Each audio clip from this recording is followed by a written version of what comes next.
It's a pyrotechnic place to go politically. And you would assume that if John Kasich is going to put out an ad saying that Donald Trump is a borderline crypto Nazi, that he might have a pretty clear and unequivocal statement about, in the eventuality that Donald Trump earns the Republican nomination, who are you voting for?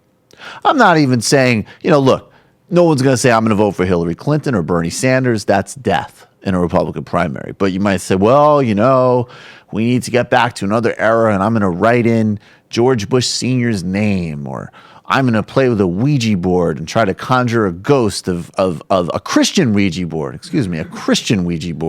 and to conjure the ghost of Ronald Reagan. And then when he appears, I'm going to vote for him. But in any scenario, or I'll leave it blank.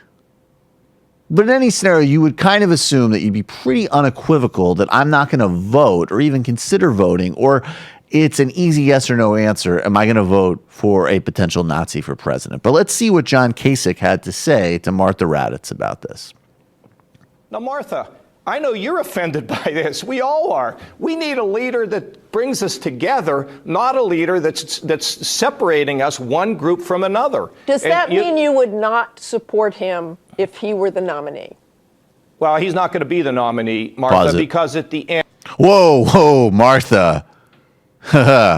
Trying to compare him to a Nazi and have a nice interrupted clip with you here. I don't know why we got to get into the whole general election voting thing.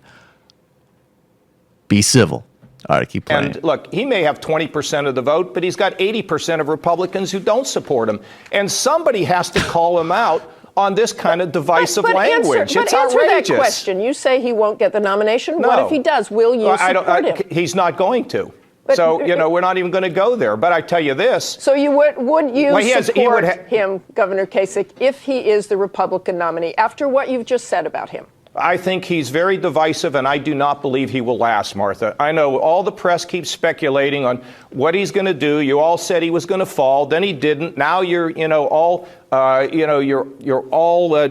in the air about, well, maybe he's going to make it. He's not going to make it, Martha. You know why he's not going to make it? Because somebody who divides this country here in the 21st century.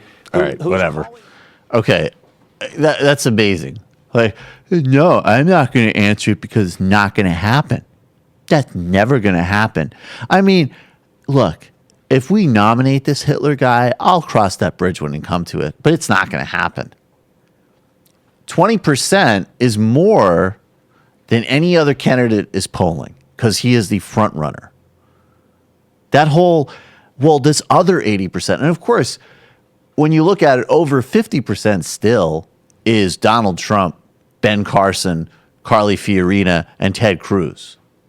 So it's not exactly like there's this overwhelming base of people out there that want to counteract the effects of the crypto-Nazi message. So John Kasich goes hard. And good for him for pointing out the divisiveness and the bigotry. But you're going to compare a guy to a Nazi and then not unequivocally say that you won't support him because it's not going to happen? That's pathetic.